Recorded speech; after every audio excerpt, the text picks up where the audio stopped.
He began as a humble bookkeeper, a quiet, disciplined man from Cleveland with an obsession for numbers, structure, and the invisible hand of order. But within a single lifetime, John D. Rockefeller seized control of 90% of America's oil, the most vital commodity of the industrial era. Governments tried to rein him in. Competitors tried to crush him.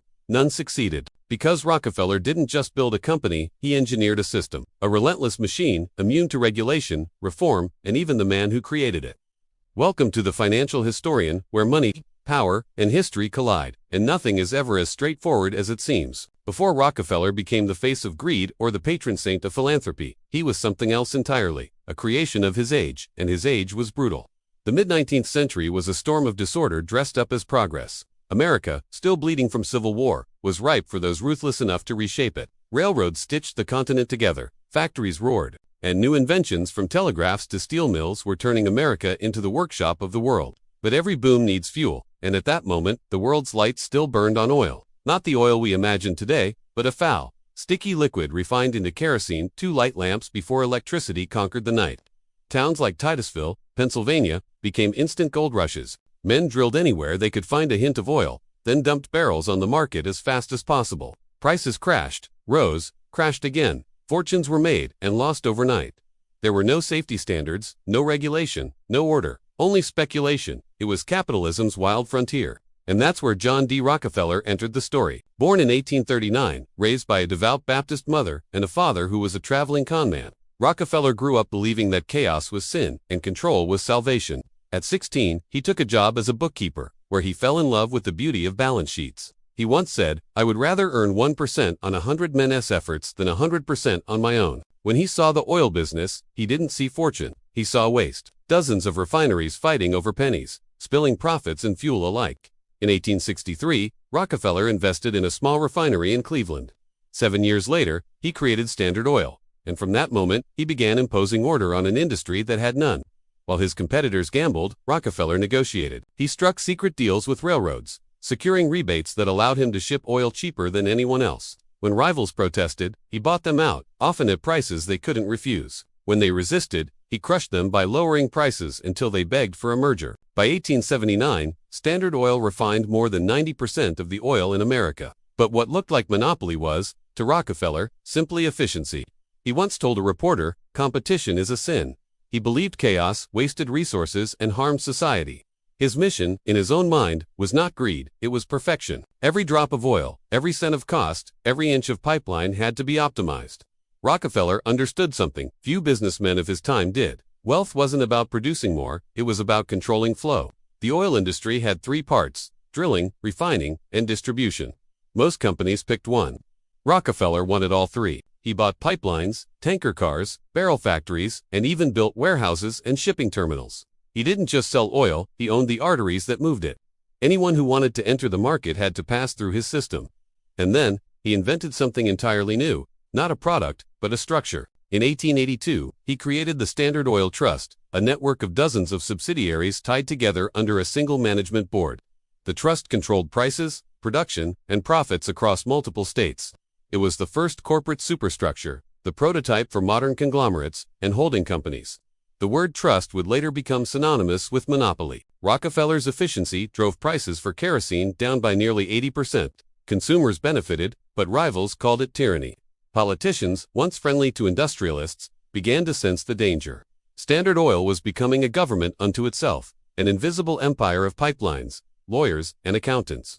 Journalists began calling Rockefeller the most hated man in America, and yet, to those who knew him, he was polite, methodical, and unnervingly calm. He dressed plainly, avoided scandal, and quoted the Bible daily. He lived as if wealth were a moral duty, proof of divine favor earned through discipline. While others flaunted their riches, Rockefeller reinvested his profits with almost religious precision. He told his employees that thrift was virtue and waste was sin, but power always breeds backlash. In 1904, investigative journalist Ida Tarbell, whose father had once been ruined by Rockefeller's tactics, published the history of the Standard Oil Company. Her expose detailed his secret railroad deals, predatory pricing, and coercive buyouts. The public was outraged. Standard Oil had become the symbol of unchecked capitalism, and Rockefeller the face of monopoly. That same year, the government struck back. Using the Sherman Antitrust Act, federal prosecutors began dismantling the most powerful corporations in America, and none loomed larger than Standard Oil. After 7 years of legal battles, the Supreme Court delivered its verdict in 1911. Standard Oil was declared a monopoly and ordered to be broken into 34 independent companies. The headlines called it a victory for democracy. Rockefeller had been defeated, but the story didn't end there. In fact, it had only evolved because Rockefeller owned a quarter of the stock in each of those new companies.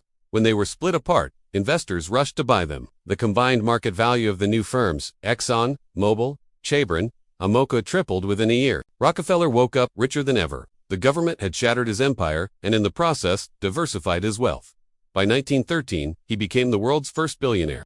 Adjusted for inflation, his fortune would exceed $400 billion today, larger than Musk, Bezos, and Buffett combined. And he achieved it not through invention, but through architecture, designing a system that could reproduce wealth indefinitely. But Rockefeller's genius went beyond business. He understood that power without legitimacy invites destruction. So he did something few tycoons of his age would dare. He reinvented himself as a philanthropist. He poured hundreds of millions into universities, medical research, and public health. The Rockefeller Foundation would eventually help eradicate diseases like hookworm and yellow fever, shape modern education, and even influence the creation of the United Nations. Cynics saw it as image laundering. Admirers called it visionary. Either way, it worked. The robber baron became the benefactor. He turned reputation into an asset class. More importantly, he built a blueprint, one followed by every billionaire since. The Rockefeller formula goes like this: dominate an emerging market, resist regulation until you're unstoppable, then rebrand your legacy through philanthropy. When governments finally catch up, your fortune has already moved elsewhere. When public opinion turns, your name is carved into hospitals and museums. The systems he built never disappeared. They multiplied. His trust model became the foundation of corporate America. His idea of vertical integration, controlling every stage from production to sale, became the blueprint for companies like Apple, Amazon, and Tesla. His quiet mastery of influence, through foundations and policy networks, became the soft power of modern wealth. Even his supposed defeat antitrust breakup became a playbook. When governments later tried to break up AT&T or regulate big tech, history repeated itself. The fragments often became stronger than the original. Rockefeller had shown that once money reaches critical mass, it behaves like matter under gravity. It bends everything around it. You can't destroy it, only redistribute its orbit. By the time of his death in 1957, Rockefeller had lived long enough to see oil transform the world. Automobiles, airplanes, plastics, and electricity all depended on it. The substance that lit lamps in his youth had become the bloodstream of modern civilization. And through his family's foundations and investments, his fortune outlived him, evolving quietly into new forms of power, in finance, industry, and politics. But perhaps his most enduring legacy is psychological. He taught the world that wealth isn't luck, it's engineering. He didn't discover oil, he discovered leverage. Control the infrastructure, and you control the economy. Control the narrative, and you outlive it. Today's monopolies, from tech to energy to data, follow the same unspoken rulebook. They scale fast, dominate markets, and only apologize once they've already won. When regulators act, they adapt. When the public revolts, they pivot to altruism. It's the same play in a new century, still running on the Rockefeller algorithm. And like all great systems, it hides in plain sight. We call it progress, efficiency, innovation. But underneath, it's the same equation. Consolidate chaos into order, and own the flow of value. The faces change, the engine remains. Rockefeller's life was a paradox of morality and power. He preached Sunday school and destroyed competitors in the same breath. He gave away half his fortune while ensuring the other half would never stop compounding. To him, there was no contradiction. In his mind, he was doing God's work, imposing discipline on a disorderly world. He once said, "I believe the power to make money is a gift from God." But history suggests otherwise. It was a gift from design, and he designed it better than anyone. The government could break up Standard Oil, but not the idea behind it. That idea became the invisible skeleton of the modern economy, corporations that span continents, monopolies disguised as markets, wealth that multiplies faster than nations can tax it. We live inside Rockefeller's architecture whether we like it or not. The lesson isn't that monopoly is good or evil. It's that systems of wealth always evolve faster than the laws meant to contain them.